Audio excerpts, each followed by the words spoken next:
Lovingly known as the mother of Islam, Khadija bint Khuwaylid was Prophet Muhammad's first wife, a highly intuitive businesswoman who 1400 years ago shattered every glass ceiling imaginable, leaving a lasting legacy for years to come. Aspiring to emulate her is author Asmaa Hussein, founder of Ruqayyah's Bookshelf, a company that publishes children's books with strong Muslim characters. We think it's important for Muslim children to be able to see themselves reflected in the stories that they read every day. And sports extraordinaire Rimla Akhtar, who promotes diversity and inclusion at the Football Association and Rugby League, becoming the first Asian Muslim woman to do so. And if we don't get the culture right, we'll start to come across issues and hurdles. You know, the status quo will continue to pervade, and we don't want to see that. We want to see change happen. So how did they get to where they are, and how can we learn from their journeys? Welcome to both of you. Assalamu alaikum, first of all, and thank you for your time. I'm sure that your expert knowledge and experience will inspire many of our viewers. So let's begin, inshallah. Let's begin by going back in time to the beginning of your stories. What was your initial call to adventure, or what was the trigger that made you embark on this journey?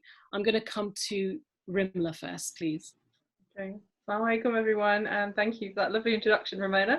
I guess to answer your question, I've got two older brothers, the youngest of three, the only girl, so it was bound to happen that I would get into sports, right, because they were into sports, so I kind of did whatever they did because otherwise I'd get left out. So I played football, cricket in the back garden, you know, trying to do googlies and all that business that we did as young Asians growing up. And so sport became a huge part of my life. And, you know, my mom was sports president year after year back in Pakistan. Her mother was a basketball player, her father was a hockey referee, all these kind of things. So sports just sort of ran in our blood, as it were. But it was also this space where, growing up sort of in the 80s and into the 90s, in the UK, you'll know this, Ramona, and you'll feel it, that it was this really difficult time to be Asian, not white, right? It was the height of racism. And yet there was this one space where I felt that nobody seemed to care about the color of my skin, the fact that I'm a girl, the fact that I wear a piece of cloth around my head, and that seemed to be the sports space. And so I sort of, I guess I held on to it tightly as this space where I was accepted and included. And I happened to be decent at a lot of the sports that I tried out. So it was really, the journey began from there, but I never considered it to be something that I could make into a career.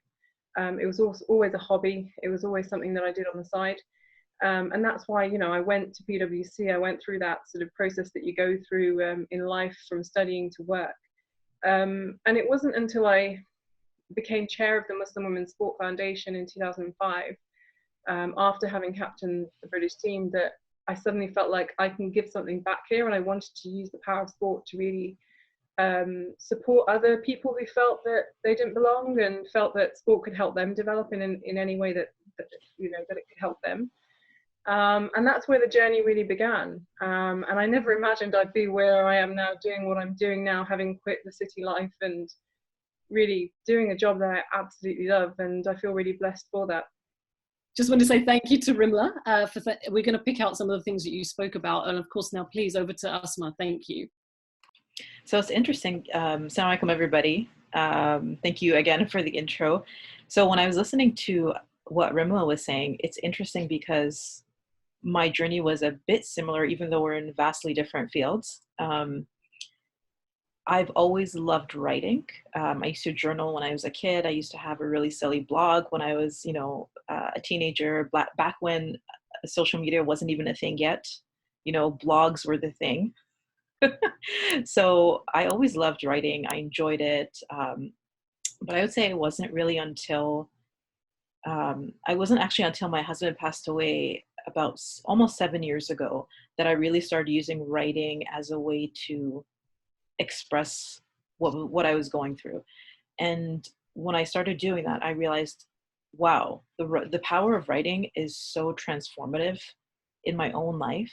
And if that's the case in my life, then it must be the case in other people's lives. And at that time, I remember looking for books, looking for resources that would kind of marry the two ideas, like to talk about grief and but from an Islamic perspective.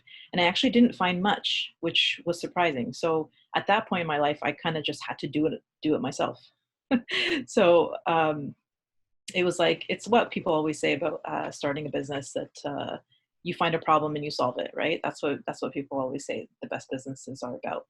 But I think for me, it really started there as an emotional escape, almost, to be able to write and to express. And that helped me on a very spiritual and deep level. And that was writing for adults. So writing for kids, I think, came a little bit after. And it's funny because now I do school visits and kids often ask me, how did you get your idea for this book? Or how did you get your idea for that book? And I sit there and I think, like, I actually don't know. Like, sometimes I'll just be sitting somewhere and then the idea for a story will come. And that, it doesn't happen a lot. I mean, it's a lot of work, right? It doesn't just like rain down upon you, but it's almost like you're struck by lightning, like this idea that just makes you really excited. And I think that a lot of us actually do experience that, but not everybody pays attention to it. So I had this idea for a story, for 2 stories actually, and I wrote them up, I worked on them, and then I started sending them around to different publishers, and I wasn't really hearing back. Things were too slow. And for me, I was like, nah, I don't want to be in this world where everything is so slow. So then at that point, I was like, I got to do something on my own. And thank you for sharing that story, because it is a tragic story that happened 7 years ago. And you talk about how, creativity often comes out from a place of healing. So Absolutely. in a way, that's what, helped you in a way. The darkness kind of helped you to create, which is, an extraordinary story, actually. So how important actually is that emotional connection to a business? How does it help when you want to bring it to the world? Do you think it has an impact? Absolutely. I think, and I can just speak from my perspective, because I'm sure not all business owners feel this way, but for me, I think that emotional connection is really what makes it easier for me to continue. Because regardless of the roadblocks that come my way and like all the nitty gritty stuff that's actually kind of annoying to deal with, like all like the daily little obstacles that come up, the thing that's going to get you through that is actually loving what you do and actually feeling motivated to get up again the next day and do it all over again, even though you faced, a whole host of issues and problems. But yeah, I think loving what you do is the motivator, and it's so easy to give up. It's so easy to give up. And a lot of people will tell you that, like, and I've noticed this too, that people will start something and then I'll be like, hey, that's cool. And then I'll come back 6 months later and it's dead. Like, there's no updates, there's nothing. And I think you really have to be passionate, and it's not, you don't necessarily know what your passion is when you're 20 years old. It takes time to really discover what you love. I mean, some of us are lucky we do know what we want to do when we're younger, but for me it wasn't actually when I was younger, because it came a bit later.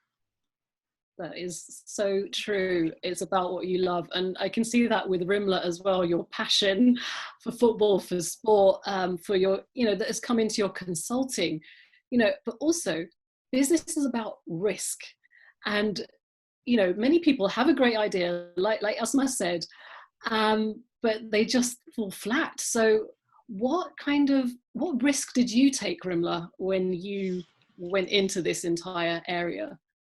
Yeah, I mean, I guess it's upon that's amazing what Asma's just spoken about in terms of, loving wanting to love what you're doing as your job. And I think that for me has been the greatest sign that Allah put in front of me, right? So it wasn't, for me, I didn't see it as a risk, but other people saw it as a risk. So I was on the sort of partner pathway at PwC in terms of just focus on that city career. and yet I had this side thing going on, right? Of the sports stuff with Muslim Women's Sport Foundation, which was 100% voluntarily done, but it was where my passion clearly lay. And it just became more and more obvious that whilst I was enjoying the work in the city, it wasn't where my true passions were, and yet I was doing all this stuff voluntarily. And I remember a mentor actually saying to me, he's an ex-PwC partner. Actually, the first thing he said to me when I decided to actually quit PwC, take time out and really think about what I wanted to do, the first thing he said to me was, Rimla, you're ruining your career. And so for other people, it was a risk, right? So I was taking this break and I was saying, I need that space and time to think and to do what I want to do. And at that point, still, I hadn't thought about a career in sport, to be honest, because there was nobody out there that looked like me that was doing what I wanted to do. But I remember just thinking that, no, I feel like this is right in my heart. And I felt that I was being guided towards something. So whilst a lot of people struggle in, various areas of their life, I've struggled in various areas of my life, but this was one area where a door would open and I'd just walk into it sort of innocently going, okay, yeah, let me see what's in there. I'm being invited in, let me see how I can help. I'd do that piece of work, then suddenly another door would open, do that piece of work, another door would open. And it was just so clear that a path was being cleared for me. And when that happens, I feel that it's a very clear sign from Allah that this is meant for you. And so I went with it, and I feel that even now to this day, where I'm being a bit more strategic, I guess, about the opportunities that I'm taking up and what I'm not taking up, and deciding where I want to place myself and what my business plan is and all that kind of stuff that you do. It's still that sense of when things are hard, because even now, there's some things I see something and I think I really want to do that. That sounds amazing. And that's in the line of work that I'm in right now. But for some reason, Allah continuously puts blocks in that way and it never happens. And that's the point where I kind of take a step back and go, hang on a second. Maybe that's just not right for me. That's not good for me in this world or the hereafter. And therefore, let me focus on where I'm being shown the opportunities. So for me, they're not risks. For me, it's taking time to reflect and looking back at the bigger picture and saying, what am I being shown here? And therefore, what are the steps that I'm going to take? So yeah, other people saw it as risks, but I didn't.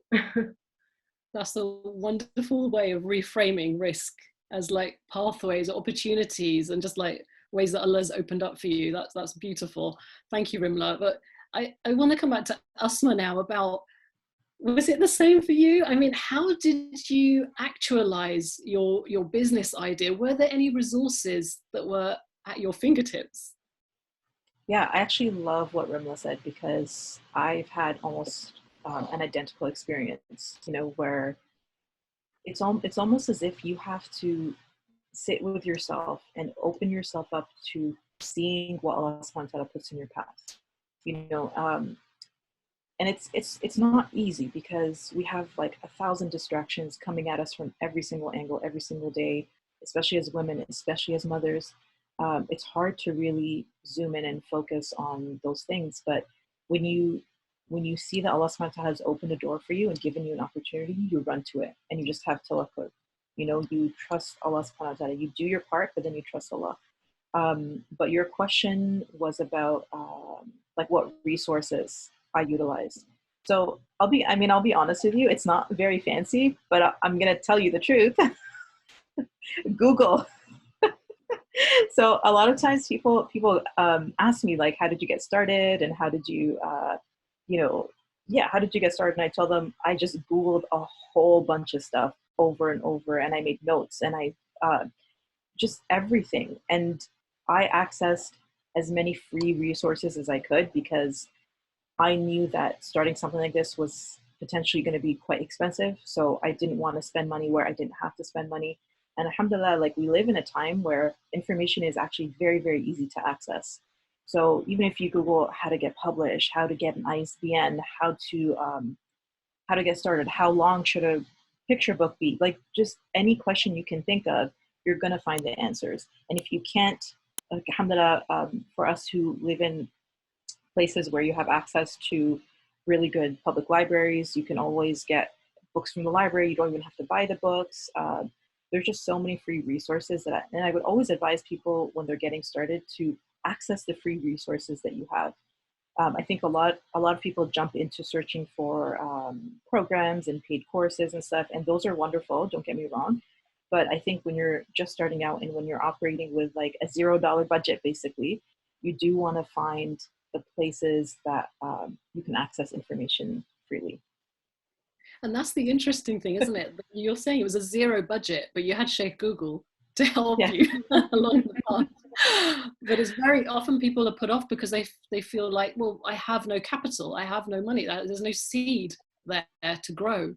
But you're kind of saying that, you know, we can create our own opportunities. Would you say that's kind of right? So we can create our own opportunities. And I actually love this concept of creating our own spaces and creating our own businesses and creating our own avenues to express ourselves. I think that's really important for the Muslim community because oftentimes, unfortunately, we're not fully welcomed into mainstream, whether it's publishing or whatnot, or we're welcome only in a tokenistic way and not really in an authentic way. So creating our own space is really important. But when it comes to the funding, like for me, what I did at the very beginning, when I wrote my first book, what I did is I actually crowdfunded that first book to cover like printing costs and all of those costs. And in return, so it wasn't fundraising, it was crowdfunding. It was in return for people contributing to it, they would get a book. So it's essentially, they're just pre-ordering a book, essentially. So I think there's different ways to look at it. Like you could literally start with a $0 budget, you know, and then sort of figure out how to really stretch the dollar. And I think now it's easier than ever because we have access to a lot of platforms, a lot of social media, a lot of networks, you know, that are absolutely free. And it's just a matter of making sure that you're using those resources. Inshallah, that's excellent advice. So I just want to mention the title. It's Haji. I'm going to take over a little bit for Ramona while she sorts out her technical issues. Hopefully we'll have her back very shortly. So apologies, Ramona. I'm going to do a very poor job. I think so. Where we were we talked about some amazing resources that we have as a community, and I think you guys have tapped onto that internet, and we can see what we've had, what you guys have done. But ultimately, we've also got an almost a path laid out to us by one of the most important women in our lives, and not just our mothers, but the mother of all Muslims, Khadija radiallahu anha. Now, we named this event after Khadija radiallahu anha because, as many of us know, she was an inspirational figure for Muslims, but even in her own time, she was an innovator.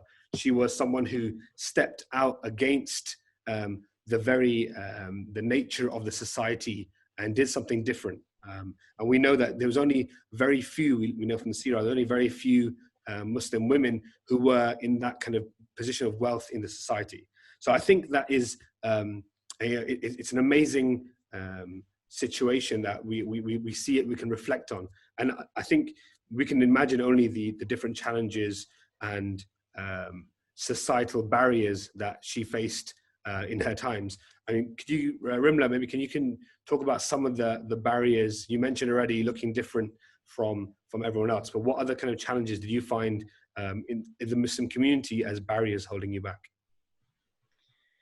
To be honest, I think I was and am still really blessed in that I think, well, I know that my family have been, you know, my biggest supporters and the biggest sort of, I guess almost pushes almost as they just keep going and go down the pathways that you're being shown. I think in particular, my mother, and I always say this, we felt this with the Muslim Women's Sport Foundation generally in terms of, if you just think about it from a physical activity perspective and keeping fit and active, you know, a lot of girls and women from our community are inactive. And the reason for that, I find one of the key reasons for that is that our mothers, it was a case of the mothers, right? So if the mothers were not into sports themselves, then we found that whether you had boys or girls, there wasn't this sort of,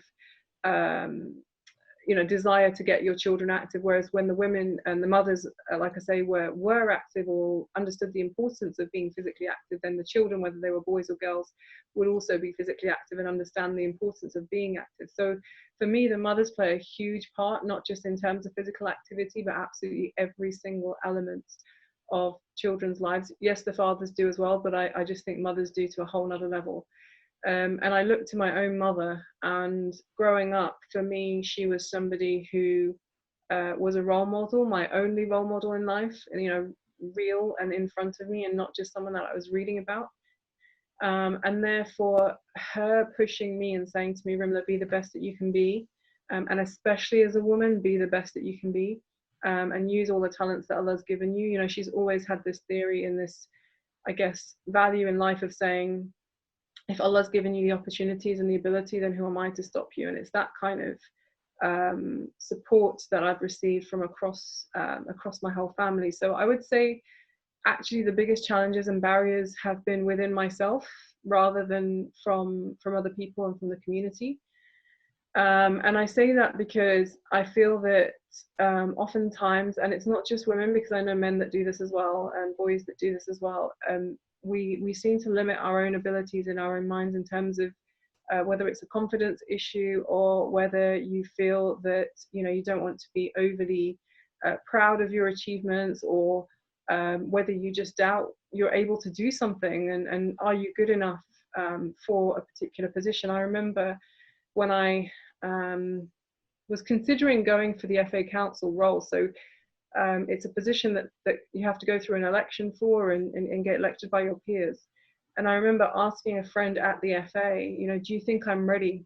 Do you think I'm ready to go for this position? Do you think the FA Council is ready for someone like me to join them? Because that council, at the time that I joined, actually in the end, it was made up of about 100 people. And out of those 100, I was one of 4 women and one of 4 or 3, in fact, people of colour. So I was also less than half the average age. So all of those things made me think, 1, are they ready for me? And 2, will I be able to do a decent enough job? Will I be heard? Will I be accepted? All that kind of stuff.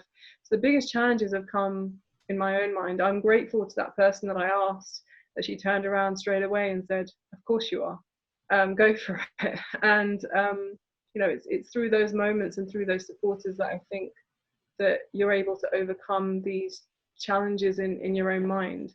And so for me, the biggest challenges, like I say, have been those that have been within me rather than ones that others have put on me, as it were. MashaAllah, Rimla, I think, first of all, I'd say Allah bless your mother. And it's amazing to hear a role model like that in society. And like you said, she had this history. She led the example, right? She played basketball and hockey, and you've seen that and you've lived that experience. And that is an amazing an inspiration. And I think it's amazing to hear that. And I'm going to now sign over back to Ramona. And she is back with us. So I'm going to hand over to Ramona. Ramona, here you go. I'm so sorry about that. I live in a village in Kent in the UK, so the internet isn't fantastic here, I'm afraid. So I've just had to move to another part of the house, closer to the router as much as possible. I'm almost on top of it. Inshallah, I pray that it won't cut out again. So I'm sorry for leaving you, but thank you, Haji, for stepping in. Obviously, I wasn't here to listen to what you just said, so I hope I don't repeat myself. Did you hear the last question I asked about Khadija? May Allah be pleased with her, and about the you didn't hear that? No, you actually started to cut off just as you were asking, but had you just and I just spoke about sort of the fact that she was facing a number of barriers, and therefore what barriers and challenges did I go through in terms of getting, so that's what we were just talking about. I'm not sure if your question was different. Okay, don't worry, we'll carry on. We can just talk more broadly about, there being multiple glass ceilings for people like us, as women, as Muslims, as women of colour, and also women in hijab. How much harder have you had to fight to get where you are, and have you seen any progress in the past few years, or the past 10 years? Asmaa, I'll come to you. Okay, so I can't speak to the past 10 years because I haven't been doing this for 10 years.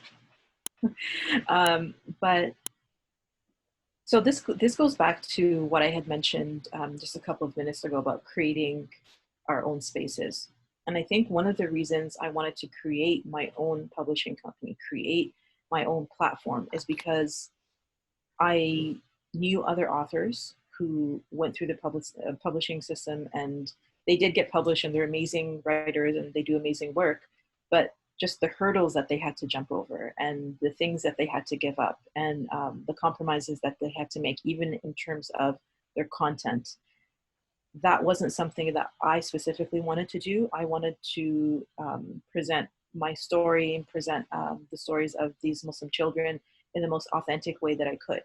And so I just created my own space and my own platform where other parents like me, faithful Muslim parents, could come and find resources for their kids. And I think one of the, I mean, if we want to talk about barriers, one of the barriers that I faced, I guess, is that when you work in a niche market, it's a bit harder to, it's a bit harder to become a larger business when you're working in a niche, just because you have a smaller number of people that you sell to, essentially. But also, I think building trust with the community, because even for me as a parent, I find it difficult to buy books online for my child, because I like to flip through books. I like to know who the writer is. I like to understand the content before actually bringing it into my home. So I think building trust in the Muslim community was really important for me. I know that doesn't answer your question exactly, but I just wanted to bring that up because I think that's one of the most important things when, at least for a Muslim-owned business that's audience is Muslim families, that trust has to be built. So I've been working on building that trust for many years. Alhamdulillah, I have a bit of an audience that does trust the work that I put out. That's totally off topic. I don't know why I started talking about that, but yeah, there we are. I think we've lost Ramona again, so I'm gonna step in one more time, inshallah. She'll sort her internet connection out. But thank you, Asmaa. I think it's amazing to build that connection in the community and have that support network. And I think it's instrumental for us to build those support structures within our families, within our communities, for us to flourish and really build on our dreams. Because you can imagine, for every cheerleader you have, or cheer guy maybe, that you have that can help you on your journey, it's going to motivate you and inspire you. And I think that's very important. Asmaa, as a mother, and you mentioned this, you've gone through this journey. Is there advice that you would give out to other mothers in a similar position to you, whether they're single mothers or they have kids and they're juggling different things? What's your advice to them to pursue their dreams? So,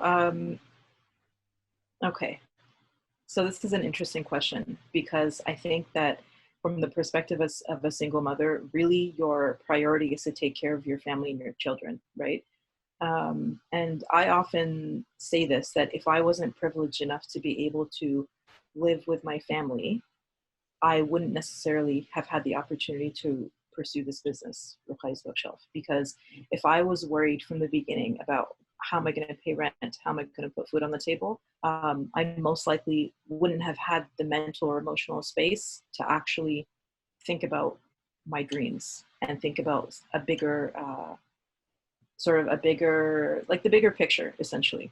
So I think that sometimes single mothers, especially, find themselves in a position where they do have to take on that breadwinner role.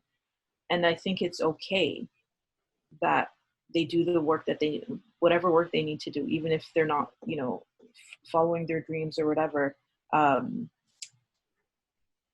think it's okay, because I also don't want to put undue pressure on people to be like, hey, why aren't you following your dreams? Because sometimes things come before that.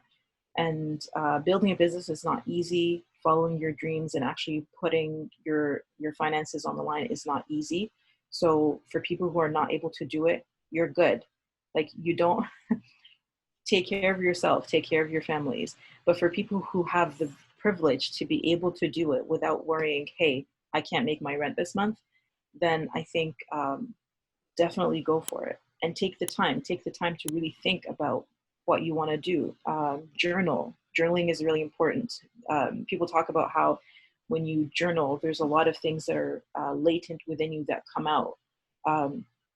So I think really just exploring what you want to do without just jumping into something that you might kind of find a bit interesting. Think about it. I don't know if that's a good answer, but I think about it. Yeah, that is it's all good answers. Go for it, Ramona. I am back. It's a bit unpredictable. We seem to be tag teaming with who's presenting and hosting. I think we're co-hosting currently, but no, every answer is perfect because this is your authentic experience. So that's what we need to hear. Have I gone again? So let's. Am I still with you? Yes. Am I still with you? Great. Okay, let's talk about doubt really quickly before I go. It seems to be a tendency for some women to feel doubt about themselves and their potential. And how has doubt affected your work and how have you overcome it? Rimla, I'll go to you first. Yeah, I guess I spoke about it briefly earlier on, even in terms of the FA role and going for that, and the self-doubt in terms of not just myself and am I ready to take on this the culture that I'll be going into, and will that culture fit work for me, but also from the perspective of would they be ready for me. So I know that doubt exists, and I would just say this, that I know plenty of guys as well who also go through the process of doubting themselves, but I do find that it is disproportionately the women that tend to think about whether or not they fully fit the the requirements of such positions and doubt their abilities. So I think that for me personally, to this day, I don't think there'll ever be a time where I'll conquer that self-doubt, because it's always going to be there, that thing in my head saying, is this something that I will be able to do? Is it going to work for me? All that kind of stuff that you go through. But I've learned to live with it, and I've learned to really take a step back and go, why don't you just go for it anyway? And I think it's if in terms of doubt, you can have doubt all the time, but I guess it's the fear that's attached to that, and it's the fear that I've overcome in the sense of go for it anyway. What have I got to lose? And ultimately, from every opportunity that I've taken on, and I've not gotten the position or not been able to push forward, I've learned so much from it, to the extent that now I've joined the board of the Rugby Football League as well, and that's a position that nobody would have expected me to have gotten either. So it's about overcoming the fear rather than overcoming the doubt for me. Really well said, thank you. Asmaa, do you have anything to add to that? Yeah, I think Rimla had mentioned this earlier, but I think a lot of doubt is not doubt, a lot of barriers are actually self-imposed. And that's not to say that we don't have real tangible barriers when we're coming into entrepreneurship or when we're coming into trying to accomplish something bigger than us. But a lot of that really is an internally built barrier. And I think learning to get over that barrier doesn't mean that you're never going to have doubt. As Rimla mentioned, every time I'm working on a story or I put out a new book, there's always doubt. There's this doubt that like, oh, well, is this story really going to connect with people? Am I really going to have the effect that I want to have? And because I write for adults and children, it's just like a lot more doubt in coming from many different avenues. But I think doubt is okay to have, but you also have to pair it with tawakkul, because what happens when you let doubt reign supreme in your life, you get to a point where you're not doing anything, because you're always second guessing yourself. You're always saying, well, hey, you know what? Somebody else wrote a good book, so what's the point of me even writing a book? There's already something out there that exists that's better than this. And that's a really unhealthy attitude to have, because and I say this before, like I say this on my own platform, is that we need more. You know, just because somebody's doing work, it doesn't mean we don't need 100 or 1,000 more of those same people doing that same work to really build something big and lasting in our community. And that's what happens when you're trying to build, almost like build a new culture of, well, for me, like around publishing and writing, that it's something that isn't foreign to our community, that we're writing our own stories and that we're acknowledging our own experiences and coming to the table with our authentic narratives, basically. If you doubt and you don't do that, what ends up happening is that someone else is going to tell your story. And oftentimes they're going to tell it in a way that's not truthful to what it actually is.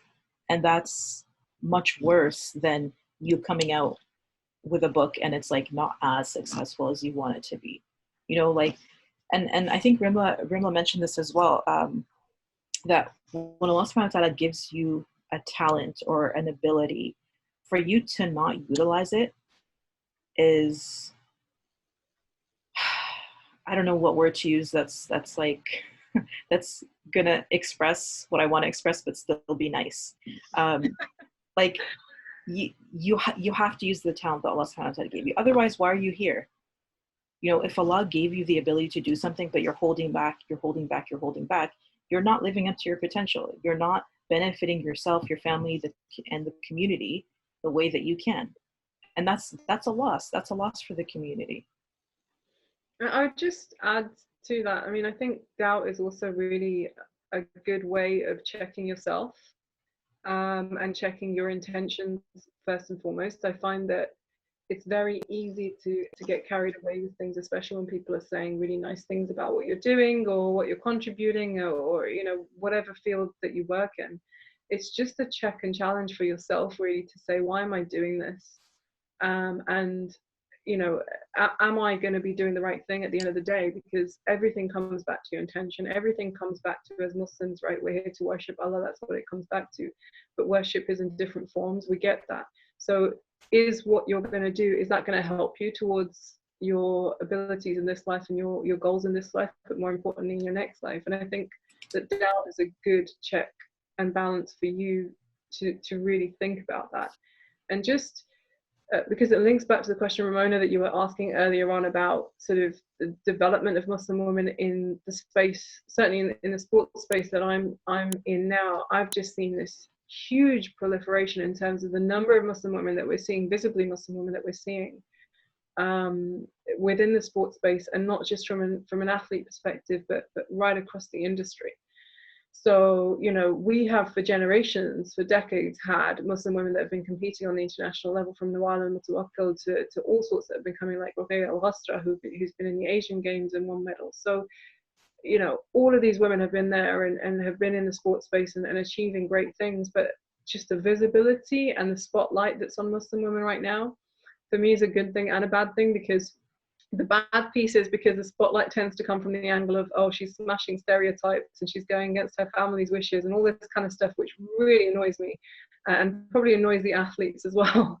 But then you have the good side, which is these women are doing amazing things, achieving such fantastic things and inspiring lots of young girls and boys from all backgrounds across the world to be the best that they can be. You know, that's ultimately what the athlete's about just finding the best from within yourself and really pushing yourself. And I've seen, you know, likes of Khadija Mella, for example, who won the Magnolia Cup at the racing recently in the UK, and who's a fantastic role model for a lot of young girls growing up, comes from a really deprived area in London, but has really risen to the top and is using that space positively. These are the kind of things that, you know, 10 years ago when I was first starting out in the industry, I would be the only one that looked like me. And yet I'll go to an event that that I've gone to for the 7th time in a row, and this time I've got another 10 sisters around me, which was just not happening before. So we're seeing the improvement, we're seeing the opportunities there. And in terms of the question around doubt, is sometimes people around you will put the doubt there for you and, you know, make you doubt yourself in terms of, you know, whatever angle it comes from. I won't go into the reasons for it, but people around there that make you try and doubt yourself. And I guess that's where I say take a step back and really think about what your intentions are, because at that moment then the doubts that other people try and put in your mind shouldn't really matter, because your intentions matter the most. So can I just follow up on something that's sort of related and sort of not related? But please go for it. So I think one of the things I was thinking about when Rimla was speaking was creating a legacy. And I think one of the benefits, so of course, putting a spotlight on Muslim women has its drawbacks sometimes, but I think one of the positive things is that you're able to create something much bigger than yourself, and you're able to create a legacy. So people will come across your work, or people will come across your work and think to themselves, hey, I can do this too, or I can, this is something cool to explore, or hey, this person is following her dreams, whatever they may be. So there's something that's been inside me that I've been ignoring, and I want to do it too.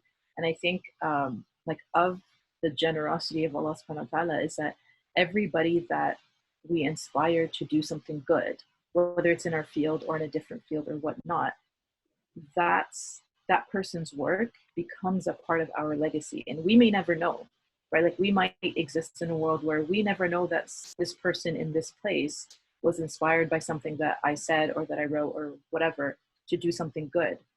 And the reason I think being in the spotlight is you put yourself forward, and you when you put yourself forward, you're able to create that for yourself, and that's really a form of sadaqah jariyah, that like what the work that you're doing doesn't end when you die, you know, it keeps going. And I think that's really one of the most beautiful things about being in this work, and really being able to follow your dreams in a significant way, is that you're sort of paving the path forward for other people. And you're also selfishly, you know, creating a legacy for yourself, and hopefully some sadaqah jariyah.